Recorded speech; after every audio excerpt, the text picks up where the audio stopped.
Ladies and gentlemen, once again, welcome to Entrepreneurship with a Faith Twist, a platform where we discover that intersection between business and the Word of God.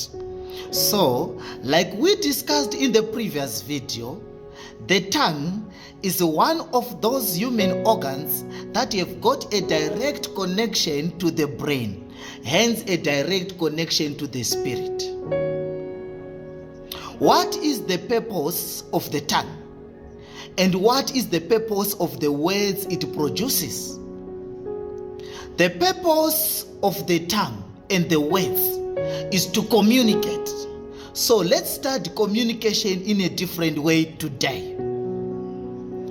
The only purpose for communication is to make the other person understand what you are thinking or feeling. Whether it's an instruction you want to give them or just an idea you want to share. It was going to be best if you could just be able to transfer all your thoughts or feelings into someone just at once. Probably the way we share files using ShareIt. But because we cannot do that, that's why we use words to communicate our intentions. So let's agree that words are a sign of weakness or admission of failure. So what are the words doing in this case? Words are working as a vehicle which transfers how you feel to others. If I am happy and I want other people around me to feel the same, I try to describe how I feel to them until they get the same happiness. So the ultimate purpose of everything that I would have said was to transfer how I was feeling.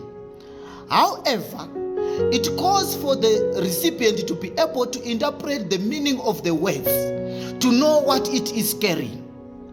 If they don't understand the language, then the transfer of the experience fails. The reason why computers and cell phones transfer information accurately is because they don't use words. Words need interpretation. Jesus says in John 6 verse 63, "The words that I speak unto you, they are spirit, and they are life."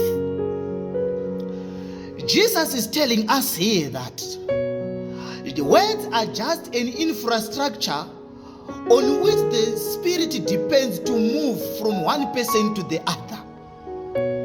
So what is the purpose of the words?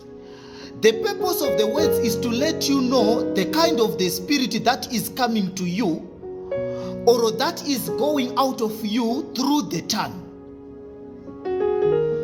Words on their own don't mean anything. This is the reason why the word mai means mom in Zimbabwe. And that same word means water in Kenyan language. The word is the same, but the meaning is different. The spirit that word carries in these two countries is also different. Words on their own are meaningless. It is the spirit they carry that has the meaning. This is the reason why if you say to someone, "I love you," even with a text message, and in your heart you don't mean it, the person can still feel that you are lying. Why?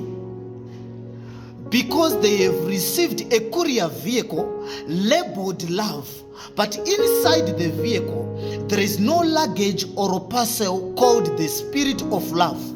So the love in them doesn't find its counterpart in your own package.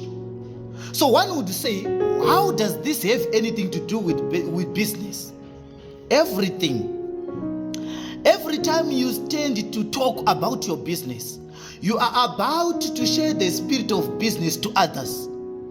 If you see a business book and you start reading it, you are receiving the spirit of what is written in that book. So books are stores for spirits.